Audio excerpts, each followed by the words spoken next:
Hey everyone, welcome to The Branding Teacher, the place for entrepreneurs and small business owners to learn how to brand and market their businesses. I'm Scott Burgess, and today I'm going to be talking about brand voice and how to find yours. So let's get into it.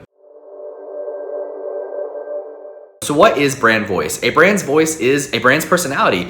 It's the tone in which you speak to your customers. It's the words you say. It's how you speak. There's so many different things that go into brand voice, and they all influence your messaging, which influence your marketing. Your brand voice can be uplifting. It can be happy. It can be bubbly. It can be positive. It can be stern. It can be confident.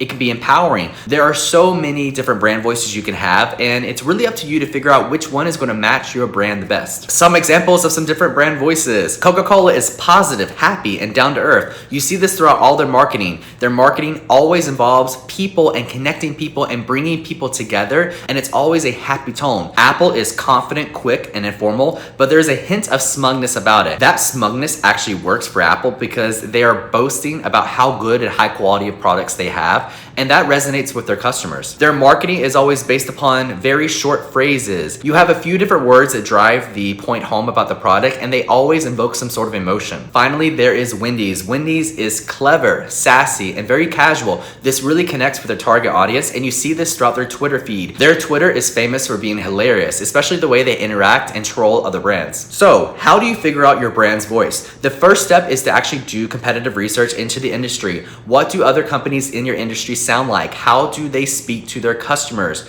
You want to benchmark what others are doing so you can kind of make sure that you fit in with the crowd. Now, you don't actually want to fit in with the crowd. You want to stand out. So it's just important to gauge what others are doing in the market so you know what to do and what not to do. The second step is look at your target audience. How do they speak? How do they respond to different brands? What do they like to hear? You need to take this in consideration so that you're speaking to your potential customers the best way possible that's going to influence them to buy your products or services. Step number 3 is to think about how you want your brand to come across. Do you want to be happy, bubbly, positive, all those different ideas and emotions we talked about earlier in the video? You need to figure out how you want to sound. And it really comes down to personal preference, but I always do say that you should really think about how your industry, if you're a lawyer and you're being bubbly, happy, uplifting, and super positive, it's probably not gonna look as good as if you were a surf shop. Step number 4 is to look at your values. You wanna make sure you're sounding as authentic as possible. If your values don't match your brand's voice, there's going to be a disconnect there, and people will see right through that. You want to make sure that you're speaking the way you actually speak within your company. Ultimately, your brand's voice comes down to your personal choice. It is your brand. You can do as you see fit. I just recommend you take into consideration all those different steps to make sure that you're crafting the right voice for your brand.